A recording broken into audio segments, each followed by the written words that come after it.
అందరికీ నమస్కారం. అందరూ బాగున్నారా? ఈరోజు మా మమ్మీ అమ్మ నాకు స్నానం ఎలా వెరైటీగా చేపించింది. ఎంతో ఆకు పెట్టి ఎందుకు పెట్టిన మమ్మీ అమ్మని అడుగుదాం. మమ్మీ అమ్మ, నాకు ఈరోజు స్నానం ఎందుకు చేయించావు? అలా అంటే ఎలా రేయాంష్? ఆకులు పెట్టావే, అదెందుకు? ఈరోజు రథసప్తమి అంట. అంటే ఏంటి? అంటే సూర్యుడిది బర్త్డే అన్నమాట.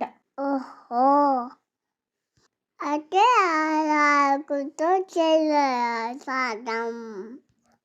ఆకులు అలా పెట్టుకొని ఈరోజు స్నానం చేయడం మంచిది.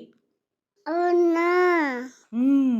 అలా ఆకులు పెట్టుకుంటే మనకి చాలా బెనిఫిట్స్ ఉన్నాయి. ఏంటివి? వీటిని మనము 2 రకాలుగా చెప్పుకుందామే. ఫస్ట్ సైంటిఫిక్గా. మరి రథసప్తమి రోజు తల మీద, భుజాల మీద రేగి ఆకు, రేగి పండు, చిక్కుడాకు, జిల్లేడాకు ఇలాగా ఈ ఆకులు పెట్టుకొని స్నానం చేయడం సైంటిఫిక్గా మన బాడీకి చాలా మంచిది. ఈ రోజు నుండి ఎండ పెరిగిపోతుంది.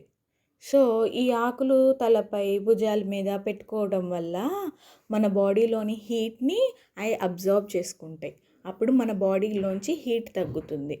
అండ్ సూర్యుడి దగ్గర నుండి విటమిన్ డిని అట్రాక్ట్ చేసి అది మన బాడీకి ఇస్తుంది. అందుకోసం ఈరోజు ఆకులు పెట్టుకొని స్నానం చేయాలి. ఓహో,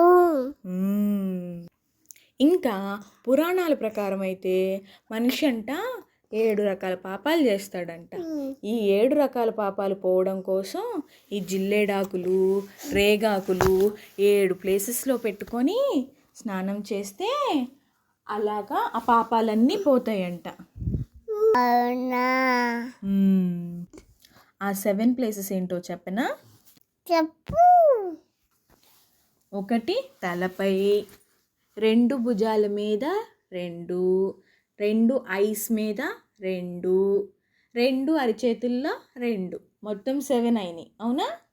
ఈ 7 ప్లేసెస్లో ఇలా ఆకులు పెట్టుకొని స్నానం చేస్తే మన 7 రకాల పాపాలు పోతాయి అని పురాణాల ప్రకారం చెప్తారు. సైంటిఫిక్గానేమో మన బాడీ హీట్ పోతుంది, విటమిన్ డి వస్తుంది. తెలిసిందా? మమ్మీ అమ్మ